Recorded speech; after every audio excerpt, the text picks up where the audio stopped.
Hey guys, it's Ben the Coin Geek at Old Pueblo Coin, and today I have some wild and wacky crackouts for you to look at. So, for some of you, you follow along and you know the game and you know what is happening here. Um, and for others you may not have seen before, basically, cracking a coin out is taking a coin out of a holder and resubmitting it to try to get it in a different grade, preferably, the higher variety. So these are coins that I have been playing with, and by playing with, I simply mean coins that I've sent in a couple times because I'm not satisfied with how they came back. This is a bus dollar, 17.99, originally PCGS graded at VF30.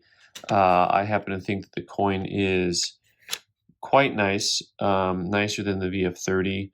I actually believe that if you compare this with photos of coins that are an extra fine 40, you'll find some similarities, especially in the amount of detail left on the coin at the higher points. Now, having said that, it was in a VF30, Crackout, sent it to NGC, VF details cleaned. Okay, that was the secondary holder, and I said, okay, well, let's just send it back into PCGS from whence it came. And I'll talk one more time about the merits of the coin itself, which is to say, you want to look at the amount of luster left on the coin and the amount of detail left on the coin to decide what the overall grade is and condition of the coin is. And one of the things that I keep pointing out to you is just the overall detail. The lines in the shield are unmolested. The details, especially on the high points in the cloud, have very, very small amounts of wear to them. Now, one of the things that is misleading in grading is the flatness of a coin. You see all the flatness on the E pluribus unum. A lot of that can be attributed to the original strike of the coin. One of the difficulties with grading, especially early coins that were struck very unevenly, is that you will have very flat areas and then very high areas. Like, for example, the date on here is very strong, and you'll see different areas where the stars look almost like new. You have flat areas on the face. And if you look at just the stars compared to one side of the coin from the other, you see the flatness on this side, and then you see how they come to more of a point on this side. Well, theoretically in grading, you should account for the highest points that are visible to determine whether or not a coin has wear to it or if it's the strike. That is my argument for this coin, that it is nicer than previously graded. Now, it came back VF details cleaned yet again. So, there's plenty of times when you need to just kind of look in the mirror and say, okay, fine. Everyone thinks this coin is cleaned. It's frustrating to me because I've had plenty of, especially early dollars, that have this type of appeal to it or this look to it, and it is not called clean. One of the other things that I'll point out on this coin is the luster. If you watch the light move on this coin, you will see that there is still plenty of luster to it. There is not a set fast rule for this. I happen to think that if a coin has any luster left to it, any's the wrong term, but if you get 15% luster left or something like that, you should have an extra fine coin. This is the world according to Ben. I do think that should be kind of codified because you have to be able to account for the overall strike of a coin versus the wear. And one of the ways you do that is by understanding the amount of luster left on a coin.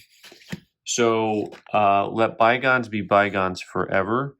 Now we're going to move on to a coin that truly is intimidating. Intimidating. It is confounding. It is interesting. We can't say fascinating on this program without getting in trouble. This is a 1919S penny, which was graded by ICG MS65, and then it was graded by NGC MS64. So this coin I submitted and resubmitted because as far as pennies go, it's a little bit of a specialty market to know which dates are very difficult to get in high grade and which ones are not. Once again, I've got a brand new PCGS holder here with spots on it. Thank you, PCGS. Look at that spot up there. That was on there right out of the holder. That spot where the light is. Oh, by the way, this is something else I need to mention, and I forgot to up front. These coins were set in on the Express service. Now, I always assume when you use the Express service, you're paying extra. You should be getting the best graders. If they do have a best grader, which I'm sure that they do, I'm certain that the newer graders do not get to look at the $10,000 coins as much as the graders who have more experience. This coin for a 19S is phenomenal. It is simply one of the nicest 19Ss I've ever seen. If you collect pennies, you probably know what I'm talking about. This coin came back, unk details. There's our favorite word, questionable color. Everybody, welcome to the show. You know, this one makes me angry. I don't know. I don't have anything nice to say right now about PCGS. Your best graders are looking at a coin that is legit one of the nicest 19S pennies that they'll see. There is nothing about the color here that is unusual or out of line or questionable. You know, like I said, with the dollar, fine, shame on me. Everyone's given the same feedback. This coin, they're just wrong. I mean, I don't know what else to say at this point. It's truly frustrating. You know, maybe we've just ceded too much power to these guys. Anyway, before I get despondent, I just want to say thanks for watching, and leave your comments below. I am not certain what I'm going to do with this coin, this penny, because I have to, you know, ruminate on what to do on that. Leave your comments below. Let me know what you think I should do with the penny, and I'll probably put the dollar up for sale just because I've had enough punishment for one day.